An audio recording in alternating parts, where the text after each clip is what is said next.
Shalom Ouracha, j'espère que tout le monde va bien. Nous arrivons dans la paracha de Pinchas et on voit que l'histoire de Pinchas nous est racontée entre deux parachutes. La fin de Balak, où on voit l'acte de Pinchas lui-même, c'est-à-dire le moment où il va aller tuer Cosbi et Zimri au milieu du camp pour arrêter l'épidémie. Et puis, dans sa paracha qui porte son nom, on voit le moment où Akadosh Baruch Hu va le récompenser.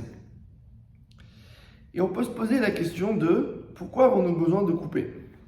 La paracha cette semaine commence par Vayidaber Hashem Moshe les morts. Dieu a parlé à Moshe pour enseigner. Pinchas ben Elazar ben Aaron à Cohen. Pinchas, le fils d'Elazar, le fils d'Aaron à Cohen, Shil el Hamatim et al Bnei Israël, il a enlevé et fait retirer ma colère du milieu des béné Israël, parce qu'il a été canaille. Littéralement, il a été zélé. Rashi voit dans le rappel de l'ascendance de Pinchas quelque chose d'un peu bizarre. Il nous dit, les fiches Ayoshevatim mevazim oto, parce que les autres tribus étaient en train de le dédaigner. Aritem ben Pouti, il dit, regardez, ce fils de Pouti, c'est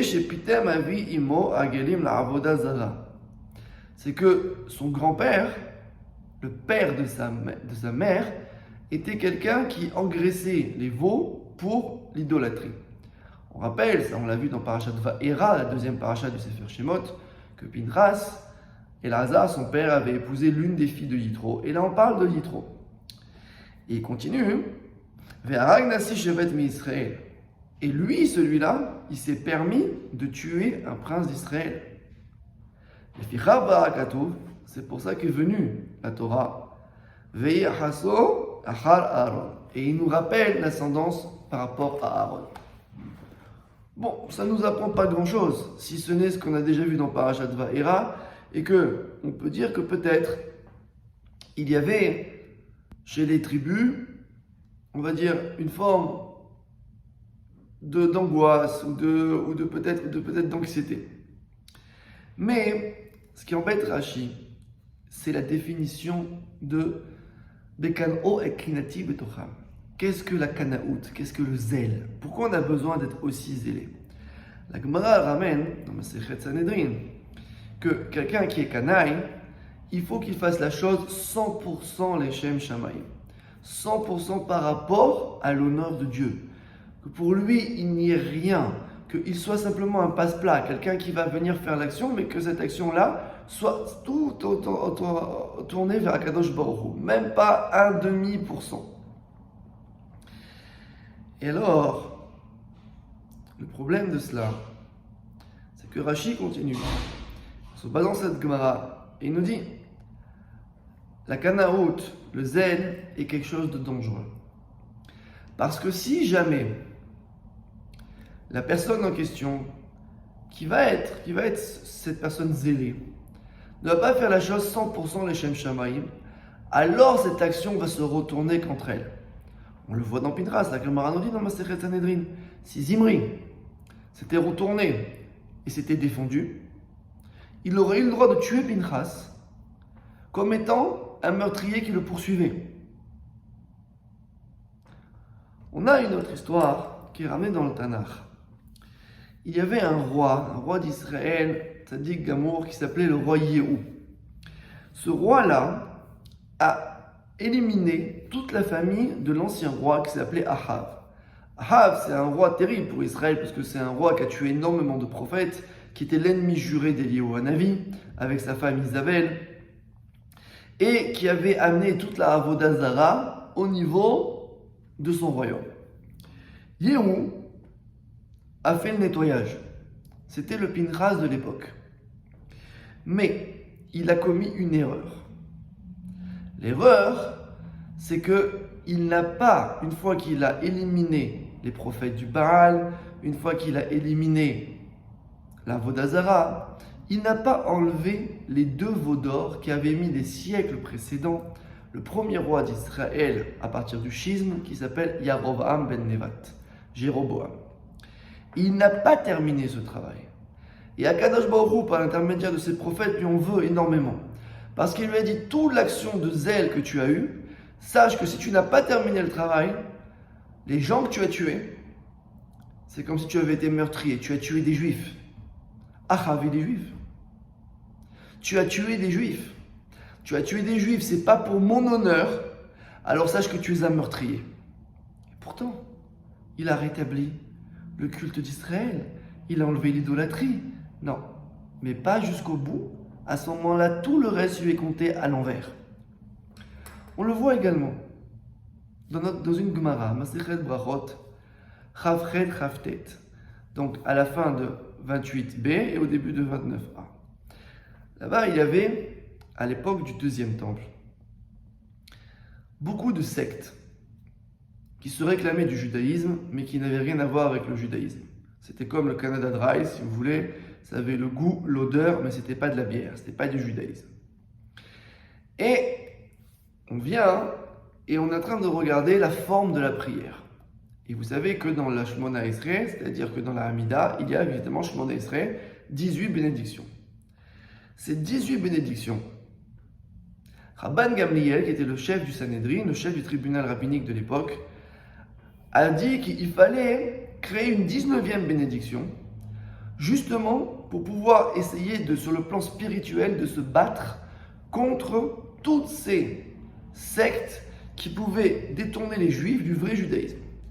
Et en particulier, les Tzedokim, les Sadducéens, en particulier les premiers chrétiens, et tout ce genre de personnes.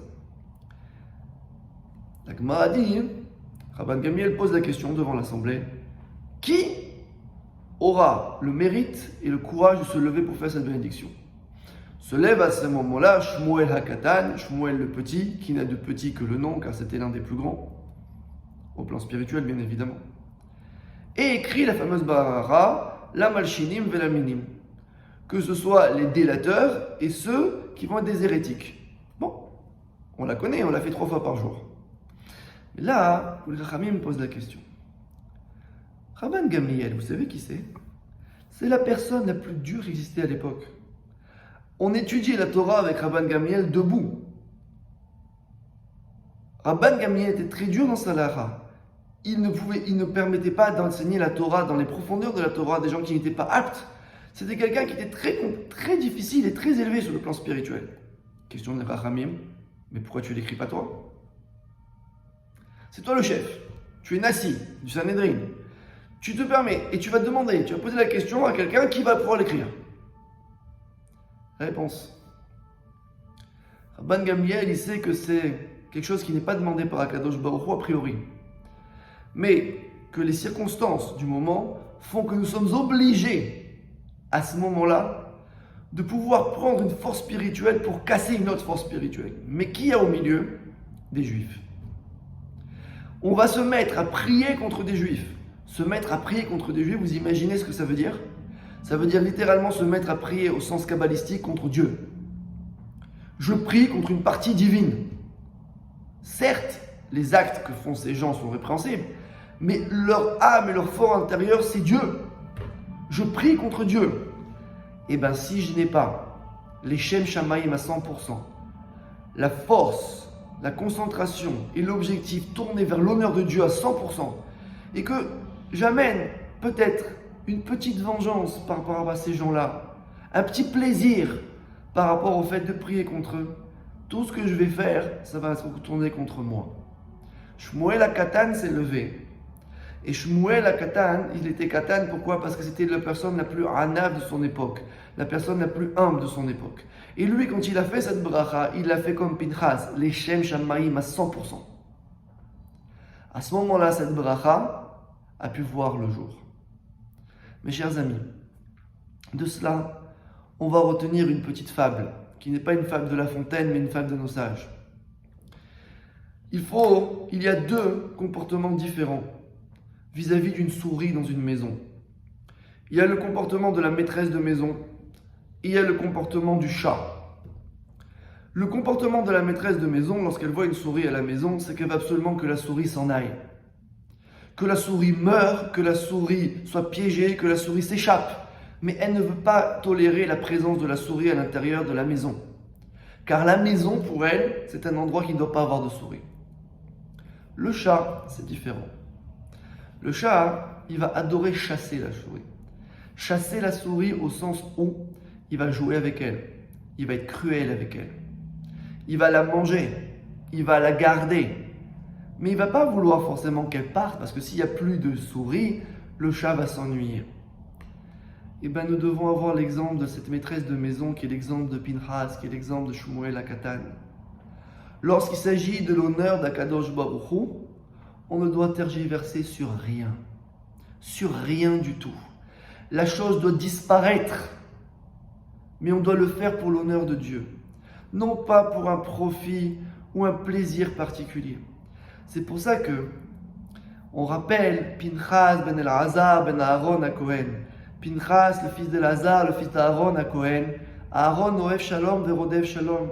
C'est celui qui aimait la paix et qui poursuivait la paix. Oev et Amakom Mekarevan la Torah. Celui qui aimait la Beriot, pardon, Mekarevan la Torah. Celui qui aimait les créatures et qui les rapprochait de la Torah. Pourquoi? Parce que le Shalom, la paix, c'est la paix dans l'honneur de Dieu. C'est pas une paix illusoire. C'est pour ça que regardez le Sefer Torah cette semaine. Quand vous verrez marqué que Pinchas il a fait Et Beriti Shalom, il a ramené mon alliance Shalom, le Vav de Shalom il est coupé, Vav Ktia. Si le Vav il n'est pas coupé, le Sefer Torah il n'est pas soul. Alors que toute autre lettre qui serait coupée, elle, rendrait le Sefer Torah pas soul. Pourquoi? Parce que le Shalom, il faut avoir une action. Le Shalom, il faut avoir l'honneur de Dieu. Et c'est pour ça que Rashi ramène. Tu crois que toi tu vas ramener l'ascendance de sa mère au moment où Yitro était idolâtre et tu dis un prince d'Israël qui viendrait de la tribu de Shimon, mais qu'est-ce qu'il a fait lui? Il a été Mechalel, Chilul Hashem, il a profané le nom de Dieu au milieu du camp. Pinchas, il a dit moi j'ai le shalom de mon grand-père et le shalom c'est le shalom, celui qui va amener la gloire de Dieu. Pendant ces 3 semaines, n'oublions jamais une chose, lorsque l'on fait quelque chose, on ne le fait pas pour nous. On le fait pour l'honneur d'Akadosh Baruch Hu, les Shem Shamaim. Et si c'est les Shem Shamaim, alors Akadosh Baruch Hu, Mina Shamaim depuis les cieux, nous fera redescendre le 3e Beth Amikdash, Bimera Be'amenu, Shabbat Shalom.